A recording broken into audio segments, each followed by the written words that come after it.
Euh, la richesse n'existe que si nous avons l'intelligence pour dire ce que c'est. Aujourd'hui, nous avons des intellectuels qui ont été formés pour être des relais de la colonisation et non pour prendre en main des pays. Et parce que nous vivons la géostratégie, on revient encore là. Au Cameroun, ceux qui font géographie, c'est ceux qui n'ont pas pu faire d'autres facultés. Alors que la géographie est au centre de tout ce que nous faisons, de tout ce que nous disons. Tout à l'heure, on va parler de Douala et de Marriott et autres. Oh, là encore, on est en plein dans la géographie. Et en plus, la géographie devait conduire tous les enfants camerounais depuis l'école primaire. Et maintenant, à l'université, on y ajoute la géostratégie. Quelle stratégie appliquée à une géographie? Nous, on est là, on parle des matières premières. Tant qu'on n'a pas fixé la vision, on va où? On continue de faire croire à nos populations qu'elles peuvent rester à la maison et ne rien faire de toutes les façons. Le sous-sol est plein de matières premières. Non. Les pays qui sont possesseurs de matières premières n'en profitent que s'ils les transforment eux-mêmes. Pas ce que j'entends dire, ah, transformons le cacao. Vous transformez le cacao sans savoir que toutes les entreprises qui font du cacao dans le monde tombent en faillite. Toutes les entreprises. À partir du moment où l'Union européenne a décidé en 2003 d'autoriser les entreprises de faire le substitut du cacao, toutes les entreprises qui s'étaient engagées dans le cacao tombent en faillite. Quand tu es encore au Cameroun, des ministres, des professeurs d'université, des journalistes qui continuent, ah non, on va s'en sortir, qu'on va transformer notre cacao. Mais vous allez transformer contre quel concurrent? Aucun de ces concurrents n'utilise plus le cacao. Le cacao est devenu un produit de luxe que eux ils consomment quand ils sont rassasiés. Ce n'est plus déterminant. Le chocolat est sans cacao. Quand on dit chocolat blanc, vous croyez qu'il y a quel cacao dedans? Il faut qu'on secoue, qu'on réveille un peu nos intellectuels, parce que moi je crois qu'ils vivent sur une autre planète. Alors concrètement, par où devons-nous comme emploi? Premièrement, je ne conseille pas l'auto-emploi. Parce que c'est une erreur. Nous sommes en guerre. Et l'idée selon laquelle les jeunes vont s'auto-employer, je vois les politiques gouvernementales. On va donner l'argent à un jeune, il va monter, il va faire le miel. Mais tant qu'il y a quelque chose qu'on ne calcule pas dans ce pays, la compétitivité. Voilà. À combien coûte la production de quelque chose? Tant que vous n'atteignez pas, la même chose pour la plantation. Quand vous faites 2 hectares de plantation, vous ne serez jamais compétitif. Parce que votre concurrent qui est en France, qui est en Ukraine, lui il a au moins 100 hectares. Si vous n'avez pas 100 hectares, vous ne serez jamais compétitif par rapport aux concurrents qui sont ailleurs. Voilà pourquoi quand on dit on va faire l'auto-emploi, moi je décourage même ces gens qui veulent aller faire 2 hectares au village de le faire parce que en fin de compte, ils seront perdants. Parce que nous, on a fait, nous sommes des herbivores, on a fait des carnivores. Voilà, il faut toujours tenir, on est en guerre. Si on n'a pas les moyens, si on n'est pas outillé pour aller frontalement contre ces gens, c'est pas des sentiments. Mais c'est tout doucement qu'on commence pour devenir grand. Non, ça c'est autre chose. Ça c'est autre chose. On peut commencer, moi je conseille même, il faut qu'on ait même 500 mètres carrés. Mais parce qu'on sait où on va. Mais il ne faut pas croire qu'on sera riche avec. Wow, ma personne. Une fois de plus, on vient d'écouter le grand frère, l'illustre professeur Pougala, Jean-Paul Pougala, et chacune de ses sorties sont toujours aussi rocambolesques que les unes que les autres. Je tiens à préciser ici qu'il est l'auteur du livre Histoire, le 3e. Un livre très détonnant, c'est un livre d'histoire. Et pour ceux qui demandent ce que c'est que l'histoire, l'histoire c'est l'histoire des guerres. Et les guerres ont pour racine l'économie. Donc voilà pourquoi en tant qu'entrepreneur, il faut connaître son histoire quand même, c'est très important. Donc ce livre, vous avez été nombreux à nous demander comment est-ce que vous pouviez l'avoir. Désormais, il est disponible sur argentlivre.com ou en contactant le numéro qui s'affiche juste en dessous de cet écran. Maintenant que tout ceci est dit, revenons un peu sur les dires du grand frère. Grand frère Jean-Paul Pougala, qui est, j'ai envie de dire, un expert en géostratégie. La géostratégie qui est cette discipline-là qui te permet de comprendre ou bien de savoir quelles sont les stratégies économiques à mettre en place en fonction de la zone géographique dans laquelle se trouve un peuple. Parce que je tiens à préciser ici que l'entrepreneuriat ne saurait se défaire de la culture. Sauf que la culture est fonction de la zone géographique. Voilà. Voilà pourquoi c'est très important de comprendre ce que c'est que la géostratégie. D'ailleurs, il en parle déjà à demi-mot. Et le but de cette vidéo, c'est d'éclaircir ses propos afin que nous puissions grandir ensemble. Et puis, voilà. Donc, le premier point sur lequel je souhaite attirer ton attention, c'est le professeur Bougala dit, la richesse n'existe que si nous avons l'intelligence de dire ce que c'est. Je répète, la richesse n'existe que si nous avons l'intelligence de dire ce que c'est. Tu sais, pour beaucoup d'entre nous, on est tous là fiers de dire l'Afrique est riche, l'Afrique est riche, l'Afrique est riche. Sous-entendu, les sous-sols de l'Afrique sont très riches. Bon, j'ai envie de dire que la richesse d'un peuple, ce n'est pas ses sous-sols. Ce sont ses hommes avec grand H. Je répète, la richesse d'un peuple, ce ne sont pas ses sous-sols. Ce sont ses hommes avec grand H. Parce que pour beaucoup d'entre nous, on dit qu'ok, en Afrique, il y a tous ces minéraux-là et tout. Sauf qu'on n'a aucun mérite. Nous sommes nés, on a trouvé ça là. Donc on n'a aucun mérite. Voilà. Et maintenant, le mérite nous reviendrait si jamais on arrivait, à partir de notre intelligence, à pouvoir transformer ces richesses naturelles-là en richesses exploitables. On sommes au 21e siècle et on continue toujours d'extraire le pétrole pour aller le raffiner ailleurs et revenir le vendre chez nous. Pourquoi? Parce qu'on n'a pas la technologie, parce qu'on ne connaît pas la technologie qu'il faut pour pouvoir transformer nous-mêmes nos matières premières. Oui, paradoxalement, c'est ça. On n'a pas cette technologie. Ça veut dire qu'on n'a pas ce gargarisant en disant que ouais, l'Afrique est riche. On n'a aucun mérite. Notre mérite aurait été d'avoir des personnes qui ont une cellule grise suffisamment puissante pour pouvoir transformer ces richesses naturelles-là. C'est ça la vraie richesse. C'est ça la vraie richesse. Voilà pourquoi il dit que la richesse n'existe que si nous avons l'intelligence de dire ce que c'est. Parce qu'au jour d'aujourd'hui, nous-mêmes, on ne maîtrise pas suffisamment nos sous-sols. Il y a le grand frère Alain Foucault qui faisait une vidéo récemment sur, je pense que c'était la Guinée, et il expliquait que les Guinéens eux-mêmes ne savent pas quelle est la quantité de matières premières qui est sortie de leur pays chaque année par les entreprises chinoises. Pourquoi est-ce qu'ils ne savent pas? Parce qu'ils n'ont pas la technologie qui leur permet de quantifier tout cela. Donc ça veut dire, c'est un peu comme si aujourd'hui, moi je te donne un téléphone.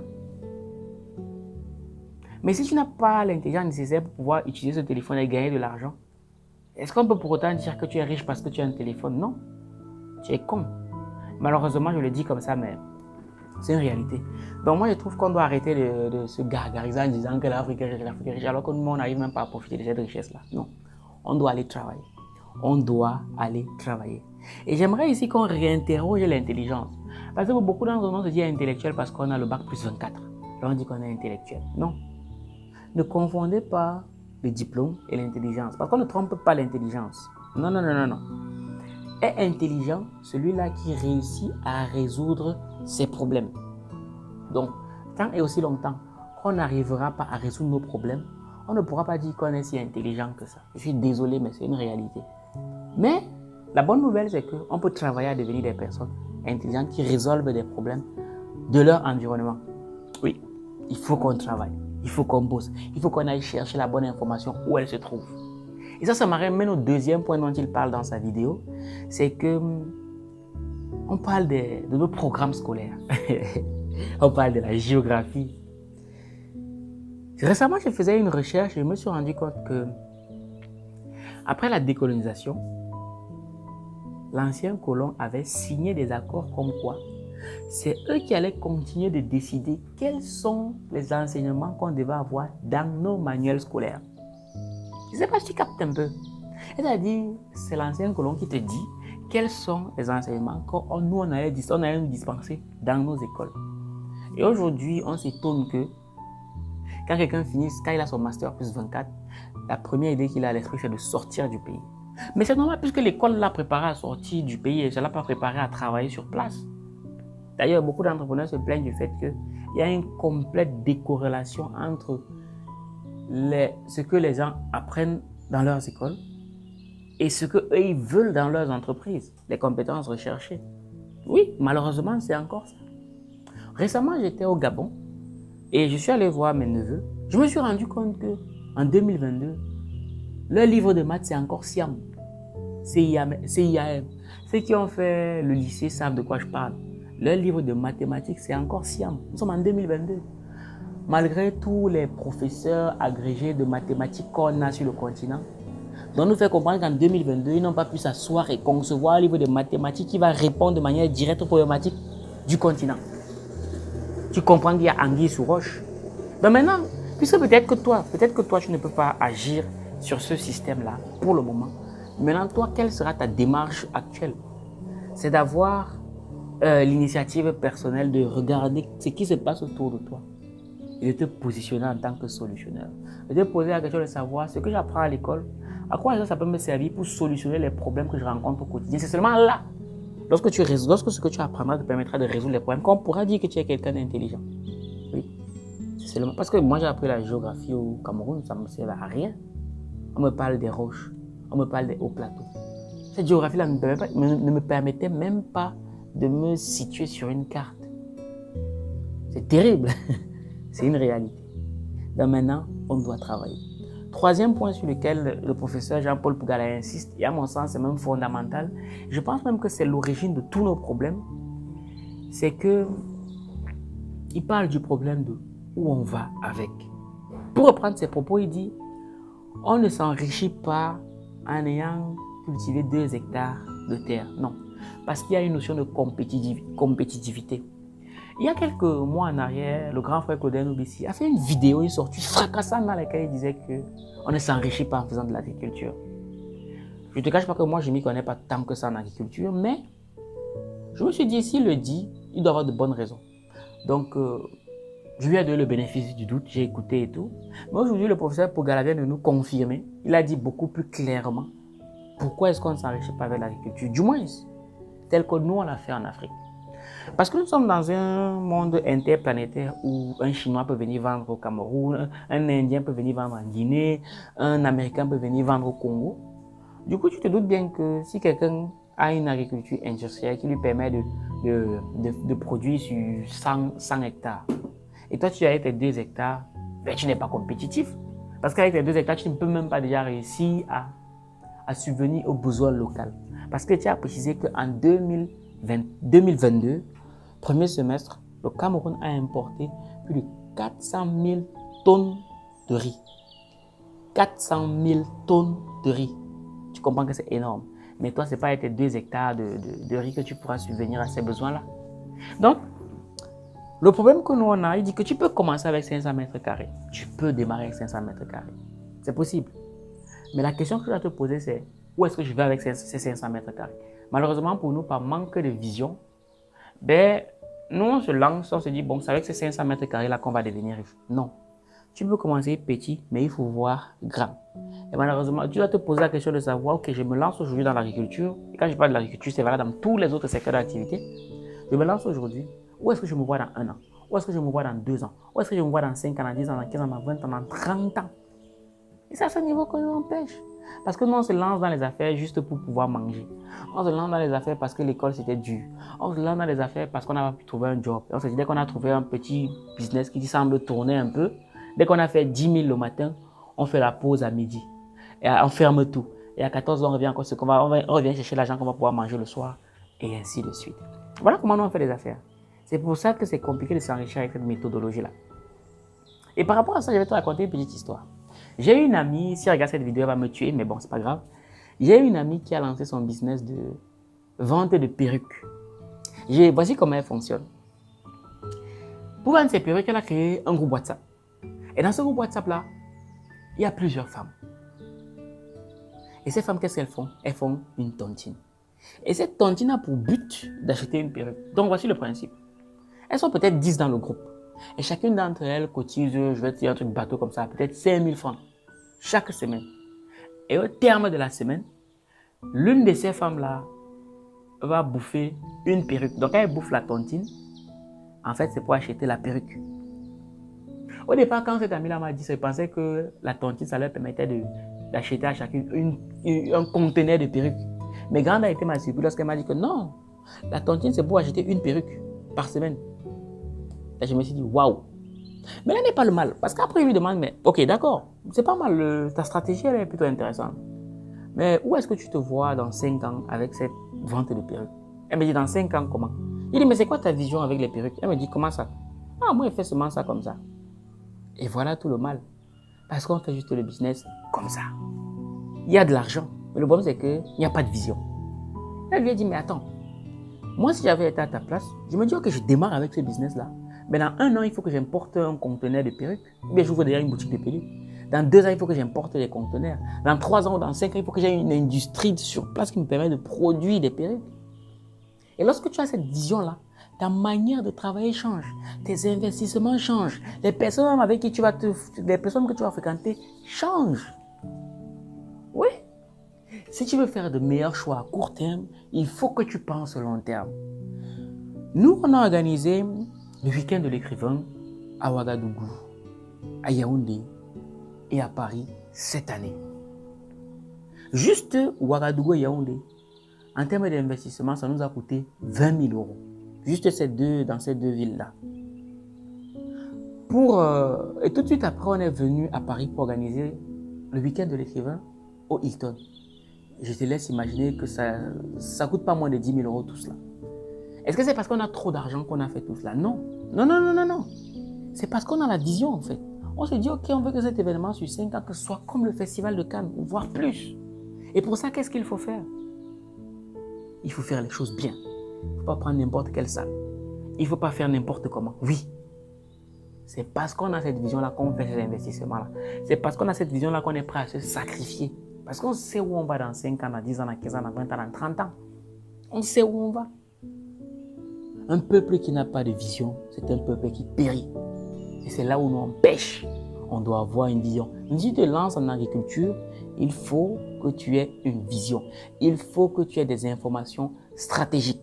Et parmi les informations stratégiques, tu as dit que tu sais ce que font les Chinois? Les Chinois, ils ont des cours qui leur permettent de savoir quels sont les produits que d'autres peuples consomment. Et quand ils disent qu'ils pour savoir quels sont ces produits, ils ont des chiffres. Et maintenant, dans leur pays, ils produisent cela pour aller leur vendre ça. C'est le cas de la Chine. Au Cameroun, on mange du haricot rouge. Tous les matins, bien bouillir haricot. Et tu sais ce que les Chinois font? Ils ont des cours où ils enseignent à leurs élèves qu'au Cameroun, on mange beaucoup de haricot. Donc, si vous produisez du haricot, vous pourrez aller vendre sur ce marché-là parce que c'est un marché, la demande est beaucoup plus forte que l'offre.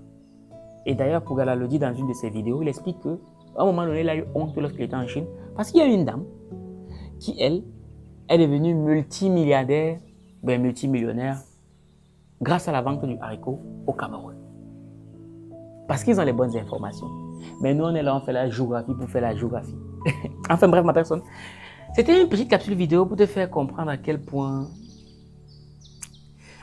c'est dramatique, c'est grave, c'est terrible, c'est terrible. Bref, j'espère que cette petite capsule vidéo t'aura été utile. Si c'est le cas, n'hésite pas à me le dire en commentaire. Je tiens à préciser que le livre de Jean-Paul Pougala est disponible sur argentlivre.com ou en contactant le numéro qui s'affiche juste en dessous de cet écran. Donc n'hésite pas à te le procurer parce qu'il t'apprendra beaucoup de choses sur l'histoire. L'histoire, c'est l'histoire des guerres et les guerres ont pour racine l'économie. Qui dit économie, dit entrepreneuriat. En tant qu'entrepreneur, c'est fondamental de comprendre ton histoire. Et j'aimerais dire aussi pour ceux qui sont dans la diaspora, si ce livre n'était pas utile, ça sera utile à tes enfants parce que lorsqu'on sait d'où on vient, lorsqu'on connaît sa culture, lorsqu'on connaît son histoire, le racisme est mieux vécu. Voilà. Parce que beaucoup de jeunes qui sont nés ici, ils vivent très mal le racisme parce qu'ils ne savent pas d'où ils viennent. Donc si ça n'était pas utile, crois-moi sur parole, ça sera très utile à tes enfants. Cela étant dit, je m'appelle Valère Bélias, le chercheur d'argent, et je te donne rendez-vous à ma prochaine vidéo. Minakano.